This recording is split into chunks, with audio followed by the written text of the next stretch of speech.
2015 Subaru WRX. So this is a week or 2 weeks later after the parts have arrived and been replaced. And if you remember from the previous video, we found a leaking condenser. It was down here in this right corner, leaking at the condenser. You could see the oil buildup on the condenser.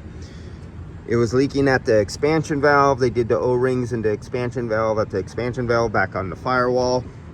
Of course, we had our notorious leaking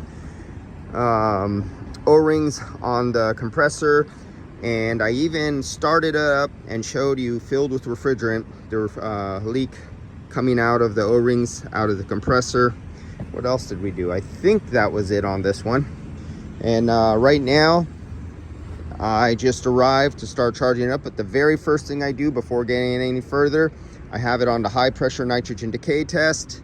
And as you can see, it's been going right along here, doing a countdown of how many minutes, seeing if there's any loss at all, and there's no loss. Well, teetering on 1.10th, and so we're good on the nitrogen. I'm going to be bleeding out the nitrogen now. Throw it on the 12 CFM vacuum pump, leave it on the vacuum pump, and then come back and charge it up and test it out again. And we'll see how this performs. It performed great before, and it will perform great after. See you guys on the next video on this 2015